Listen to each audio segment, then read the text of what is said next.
Hello everyone, this is Aarti. Welcome to SR education online classes. आज की class में हम जो डिस्कस करेंगे सीटेट 2020 के लिए पर्यावरण अध्ययन शिक्षा शास्त्र यानी ईवीएस पेडागोजी के बारे में डिस्कस करेंगे।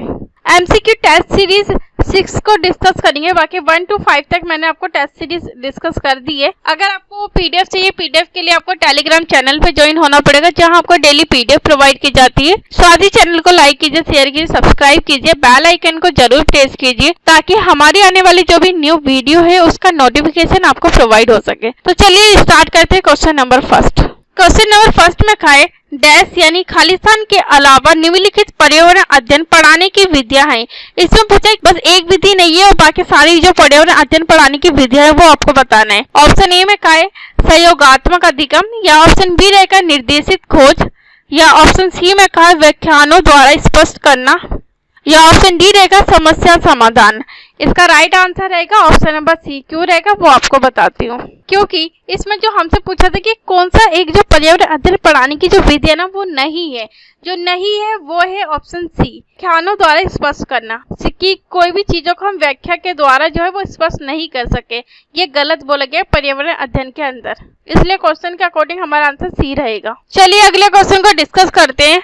वायु हर जगह है प्रकरण पर पढ़ाते समय एक शिक्षक विद्यार्थियों से निम्नलिखित प्रश्न पूछता है। इसमें क्या है कि एक टीचर को अपनी क्लास में टॉपिक पढ़ाना है, यानी कि वायु हर जगह है का ये टॉपिक पढ़ाना है। उसके बाद जो शिक्षक है ना वो क्लास में बच्चों से टॉपिक पढ़ने का प्रश्न पूछता है। जो प्रश्न पूछने के बाद जो शिक्षक का जो तात्पर्य पीछे का उद्देश्य है पाठ को पढ़ाने का वो क्या है ये बताना है आपको।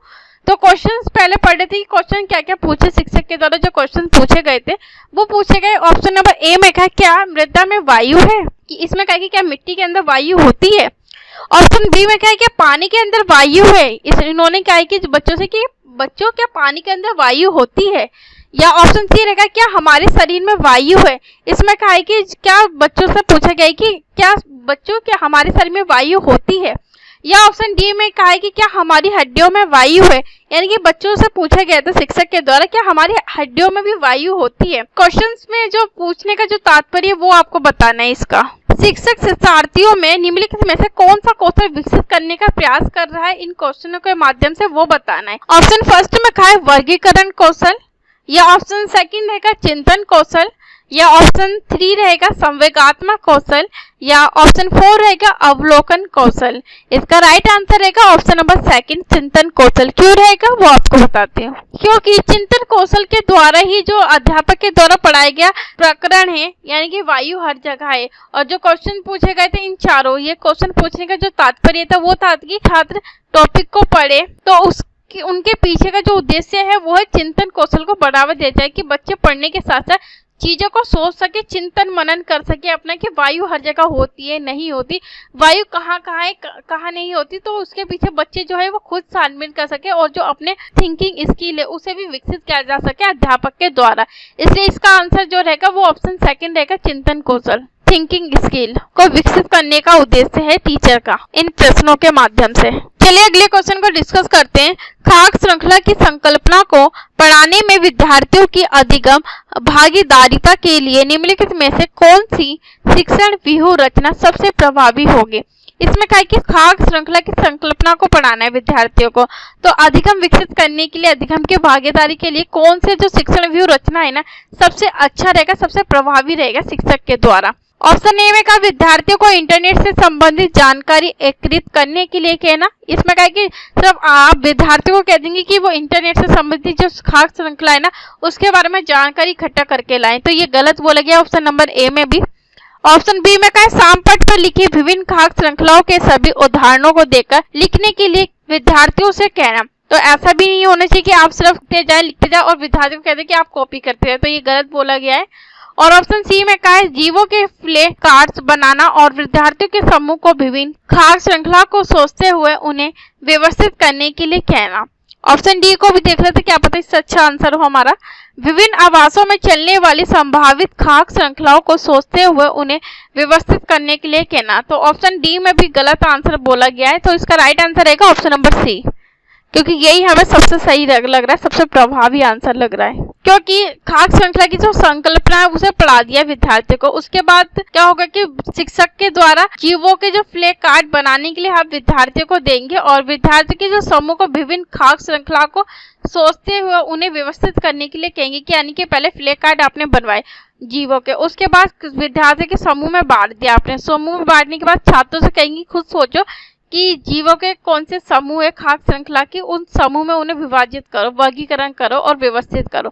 तो जब छात्र खुद समूह में खाक श्रृंखला को सोचते हुए व्यवस्थित करेंगे कार्ड्स के द्वारा, यानी कि फ्लैग कार्ड्स के द्वारा जीवों को, तो वो चीजों को बेहतर तरीके से समझ पाएंगे, ताकि बच्चे एक दूसरे से बेहतर तरीके से बातचीत करके सीख सके और अपनी जो समझ या अनुभव है उसे भी अच्छी तरीके से बता सके एक्टिविटी के माध्यम से, गतिविधियों के द्वारा। चलिए अगले क्वेश्चन को डिस्कस करते हैं। पर्यावरण अध्ययन की कक्षा में अवधारणाओं को स्पष्ट करने के लिए कविताओं और कहानी कथन का प्रयोग करना क्यों जरूरी होता है एक शिक्षक के लिए? ऑप्शन ए में कहा स्थानीय एवं विश्व स्तर पर संसार की प्रकृति को खोजने और कल्पना करने की योग्यता का विकास करने में मदद करता है, इसलिए जरूरी होता है। यह ऑप्शन बी रहेगा बच्चों में विद्वान भाषिक एवं सांस्कृतिक विविधता को ध्यान में रखता है। यह ऑप्शन सी रहेगा उचित दिशा में बच्चों की ऊर्जा को संकेंद्रित करता है। यह ऑप्शन डी रहेगा पाठ को आनंददायक और रोचक बनाने में मदद करता है, यानी ये बच्चों को सिर्फ पाठ पढ़ाना है तो उसके लिए बच्चों में पहले इंटरेस्ट और इंजॉय के द्वारा पढ़ाने में मदद करनी चाहिए। इसका जो राइट आंसर रहेगा ऑप्शन नंबर ए रहेगा। क्यों रहेगा वो आपको बताती हूँ। क्योंकि जो पर्यावरण अध्ययन की कक्षा में अवधारणा को स्पष्ट करने के लिए जो शिक्षक कविताओं और कहानियों का प्रयोग किया गया है वो किया गया था कि स्थानीय एवं विश्व स्तर पर संसार की जो प्रकृति को खोजने और कल्पना करने की योग्यता का विकास करने में मदद करता है, इसलिए बच्चों को इसके द्वारा पढ़ाया गया है, ताकि जो बच्चे हैं जो पढ़े पर्यावरण अध्ययन के बारे में उसके बाद वो खुद चीजों को सोचेंगे और कल्पना करेंगे, तो उनमें जो कल्पना करने की जो योग्यता चिंतन शक्ति है वो भी अच्छी तरीके से विकसित हो पाएगी। और जब चीजों को छात्र खुद पढ़ के और खुद चीजों के बारे में खोजबीन करेंगे तो छात्र उससे बेहतर तरीके से समझ पाते हैं। इसलिए क्वेश्चन के अकॉर्डिंग हमारा जो आंसर रहेगा ऑप्शन नंबर ए रहेगा। अगले क्वेश्चन के बारे में डिस्कस करते हैं। पर्यावरण अध्ययन की कक्षा में संकल्पनाओं को स्पष्ट करने के लिए कविताओं और कहानी कथन का प्रयोग करना खाली से यानी कि डैश सहायता करना है। अभी हमने पिछले क्वेश्चन में भी देखा था, बस एक ही उससे थोड़ा सा चेंज करके इस क्वेश्चन में पूछा गया है। ऑप्शन ए में कहा है पाठ को आनंददायक और रोचक बनाने में किया जाता है। यह ऑप्शन बी रहेगा स्थानीय एवं वैश्विक स्तर पर संसार की प्रकृति को खोजने और कल्पना करने की योग्यता को बढ़ावा देने में किया जाता है। यह ऑप्शन सी रहेगा शिक्षार्थियों में निहित भाषा एवं सांस्कृतिक विविधताओं का ध्यान रखने में किया जाता है। यह ऑप्शन डी रहेगा सही दिशा में विद्यार्थियों की ऊर्जा का सरलीकरण करने में किया जाता है। इसका राइट आंसर रहेगा ऑप्शन नंबर बी रहेगा। क्यों रहेगा वो बताती हूँ आपको। क्योंकि जो पर्यावरण अध्ययन की कक्षा में संकल्पनाओं को स्पष्ट करने के लिए कविता और कहानियों का प्रयोग किया गया था, वो किया गया था कि छात्रों को स्थानीय और जो वैश्विक स्तर पर संसार की जो प्रकृति है उसे खोजने में छात्रों की मदद की जा सके और छात्रों में जो कल्पना करने की जो योग्यता उसे ज्यादा से ज्यादा बढ़ावा देना था टीचर को। इसलिए उसका मोटिव यही था कि कविता और कहानी कथन का प्रयोग किया गया था संकल्पनाओं को पढ़ाने के लिए क्लास में। अगले क्वेश्चन को डिस्कस करते हैं। टोली शिक्षण क्या है? इसमें क्या है कि टोली शिक्षण क्या होता है उसके बारे में बताना है। ऑप्शन ए में क्या है कक्षा को एक ही शिक्षक पढ़ाता है। या ऑप्शन बी रहेगा कक्षा शिक्षण सामूहिक दायित्व होता है। या ऑप्शन सी रहेगा कक्षा के विशेषज्ञों का सहयोग नहीं लिया जाता। या ऑप्शन डी रहेगा अनुदेशन पूर्व नियोजित तथा व्यवस्थित नहीं होता।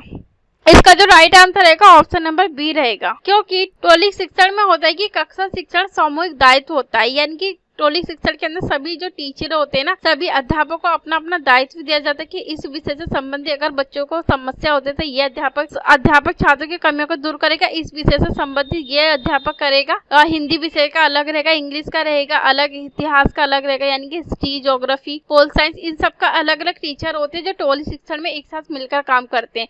और सभी का जो अपना अपना सामूहिक दायित्व होता है, मतलब ग्रुप में सबकी अपनी अपनी ड्यूटी होता है कि उन्हें आगे बढ़ाया जा सके और उन्हें उनके कौशलों का विकास किया जा सके। अगले क्वेश्चन को डिस्कस करते हैं। विज्ञान मेला या फिर प्रदर्शनी में प्रदर्शित किया जा सकता है, यानी कि आपको विद्यालय के अंदर विज्ञान मेला का आयोजन करना है। तो उसमें आप क्या क्या चीजों को रखेंगे गतिविधि में, तो वो आपको बताना है।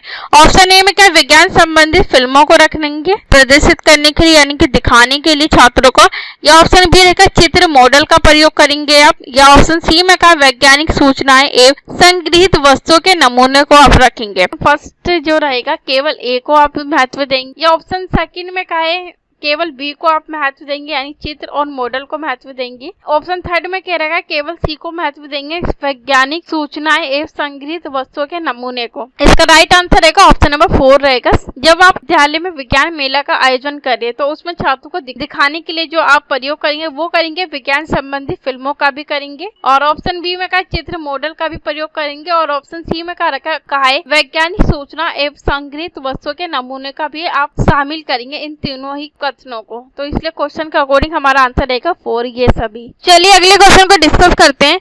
बालक को कम से कम बताने तथा उन्हें स्वयं अधिक से अधिक खोज करने के लिए प्रेरित करना किस विधि का प्रमुख महत्व है। इसमें क्या है कि बालक को क्या करना है कि कम से कम बताना चाहिए और छात्रों के द्वारा ही बालक के द्वारा अधिक से अधिक खोज करने के लिए देना चाहिए। तो जो मोटिव है वो जो प्रेरित करना चाहिए वो किस विधि के द्वारा प्रेरित करना चाहिए वो आपको बताना है।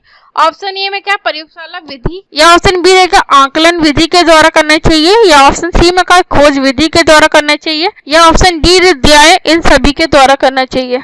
इसका जो राइट आंसर रहेगा ऑप्शन नंबर सी रहेगा। इसका राइट आंसर रहेगा ऑप्शन नंबर सी, यानी कि खोज विधि के द्वारा ही जो अध्यापक के द्वारा बताया जाता है बालक को कम से कम बताना होता है और छात्रों के द्वारा ही अधिक से अधिक छात्रों को खोज करने के लिए दिया जाता है, ताकि छात्र जब चीजों को खोजेंगे बालक तो वो चीजों को बेहतर तरीके से समझ पाएंगे अपने आप। जब वो खुद चीजों को करेंगे तो इससे क्या होगा कि वो बेहतर तरीके से उसमें इंटरेस्ट भी लेंगे, रुचि भी विकसित होगी, साथ से साथ चीजों को बेहतर तरीके से समझ पाएंगे, यानी कि एक लिमिट के बाहर जाके छात्र सोच पाएंगे। इसलिए खोज विधि जो है वो सबसे ज्यादा उपयोगी साबित होती है। अगले क्वेश्चन को डिस्कस करते हैं।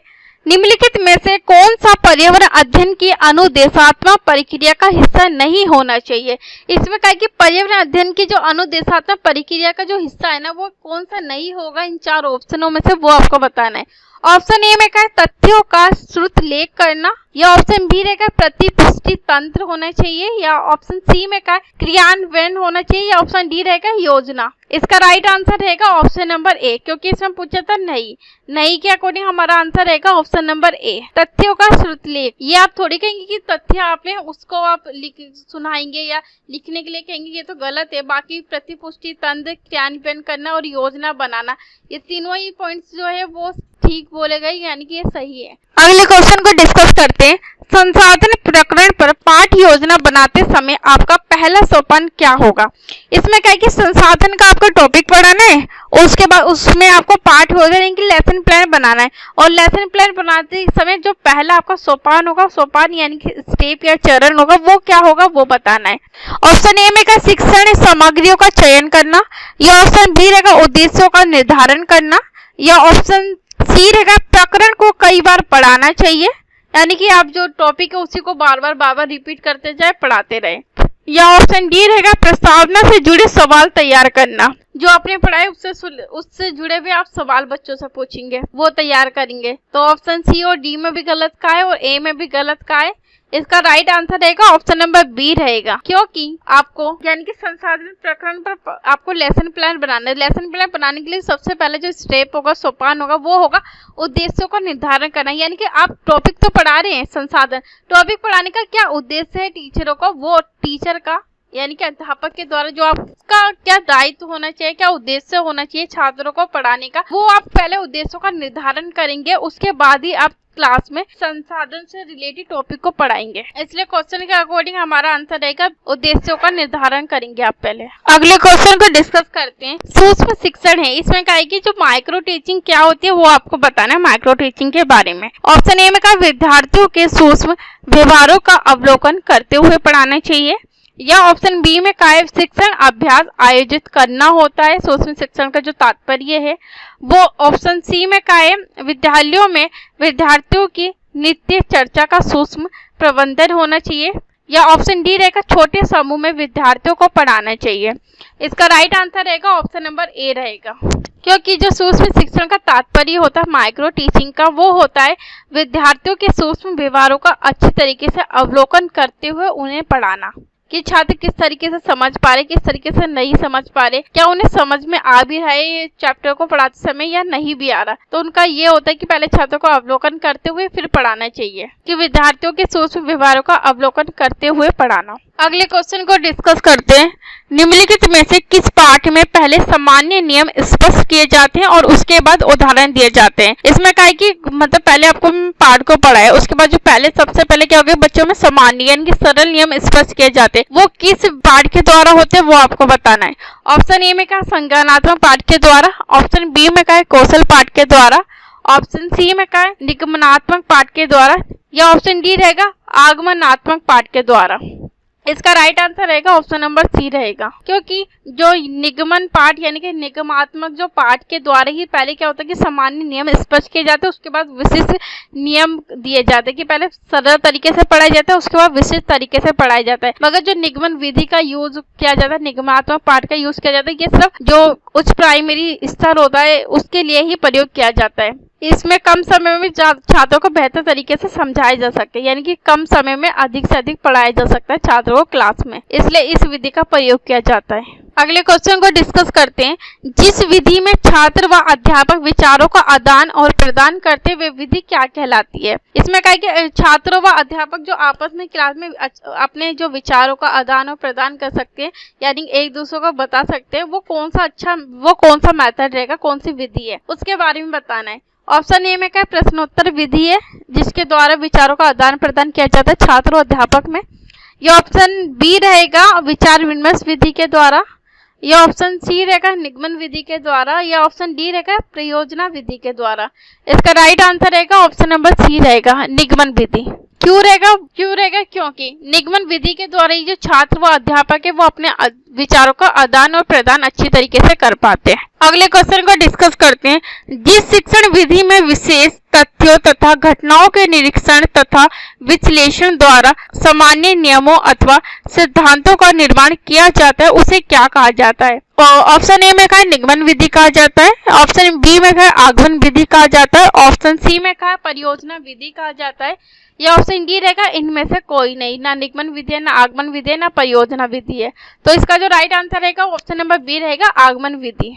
आगमन विधि के द्वारा ही क्या होता है कि तथ्यों और जो घटनाओं का अच्छी तरीके से छात्रों द्वारा निरीक्षण किया जाता है, उन्हें विश्लेषण यानी कि एनालिसिस किया जाता है और जो सामान्य नियम सिद्धांतों को विकसित किया जाता है। आगमन विधि में जैसे फॉर एग्जाम्पल अगर हम लेते कि त्रिभुज के तीनों कोणों का योग 180 डिग्री होता है, तो छात्र जो बने बनाए नियम है ना उसे कभी नहीं मानेगा, तो कि त्रिभुज के तीनों कोणों का योग जो है वो 180 डिग्री क्यों होता है, पहले उसके बारे में देखेगा, पढ़ेगा और उसके बाद ही यकीन कर पाएगा। जब वो सारी चीजों को स्पष्ट कर पाएगा अपने द्वारा, तो उसी बाद ही वो विश्वास करेगा कि हाँ त्रिभुज के तीनों कोणों का योग 180 डिग्री होता है, यानी कि बने बनाए नियमों पर कभी विश्वास नहीं करता। और आगमन विधि क्या है वो छोटी कक्षाओं के लिए जरूरी होती है, सिर्फ छोटी कक्षाओं में ही पढ़ाई जा सकती है। आगमन विधि में क्या होता है कि कभी भी सभी सब्जेक्ट को कभी सभी विषय को आगमन विधि से नहीं पढ़ाया जाता, क्योंकि इस विधि के द्वारा जो है पढ़ाने में अधिक समय लगता है खोज करने में। और आगमन विधि जो होती है वो सिर्फ छोटी कक्षाओं के लिए ही जरूरी होती है, यानी कि प्राइमरी लेवल के लिए। आगमन विधि का जो प्रयोग है वो उच्च प्राथमिक स्तर के छात्रों को नहीं पढ़ाया जा सकता, क्योंकि इसे पढ़ाने में सबसे ज्यादा समय लगता है। और निगमन विधि में क्या होता है, निगमन विधि का प्रयोग किया जाता है उच्च प्राथमिक स्तर पे, यानी कि उच्च प्राइमरी लेवल पे पढ़ाया जाता है। कि जैसे एग्जांपल अभी मैंने आपको दिया था त्रिभुज के तीनों कोणों का योग 180 डिग्री होता है। अध्यापक के द्वारा ये तो बता दिया जाता है कि हाँ त्रिभुज के तीनों कोणों का योग 180 डिग्री होता है, पहले उन्हें फॉर्मूला बता दिया जाता है और छात्र क्या कि जो फॉर्मूले उन्हें बता दिए जाते हैं उसी के द्वारा ही अपने जो क्वेश्चन है उसे सोल्व कर लेते हैं कि हाँ त्रिभुज के तीनों कोणों का योग 180 डिग्री होता है। तो निगमन विधि पे क्या होता है कि रटने पे बल दिया जाता है कि छात्र ने फॉर्मूला रट लिया, उसके बाद अपने आंसर देना स्टार्ट कर दिए, और ये जो है वो एक अधिक से अधिक कम समय में अधिक से अधिक ज्ञान दिया जा सकता है, मतलब ज्यादा से ज्यादा पढ़ाया जा सकता है कम समय के अंदर। और इसमें क्या होता है कि निगमन विधि में पहले सरल से विशिष्ट की हो जाता है। पहले सरल तरीके से बताया जाता है, उसके बाद विशिष्ट तरीके से पढ़ाया जाता है। और आगमन विधि में क्या होता है कि इसमें विशिष्ट से सरल की तरफ पढ़ाया जाता है कि छात्र पहले विशिष्ट चीजों को समझेंगे, कठिन चीजों को समझेंगे, उसके बाद ही सरल चीजों को अपने आप ही समझ पाएंगे। और परियोजना विधि होती है, परियोजनाओं के द्वारा ही चीजों को दिया जाता है कि चीजें करके देखें। आज की क्लास को यही समाप्त करते हैं और अगली क्लास में अगले टेस्ट सीरीज से रिलेटेड क्वेश्चन को डिस्कस करेंगे। और अगर आपको इसकी पीडीएफ चाहिए, पीडीएफ के लिए टेलीग्राम चैनल पे ज्वाइन होना पड़ेगा, जहां आपको डेली पीडीएफ प्रोवाइड की जाती है। थैंक यू सो मच हमसे जुड़ने के लिए।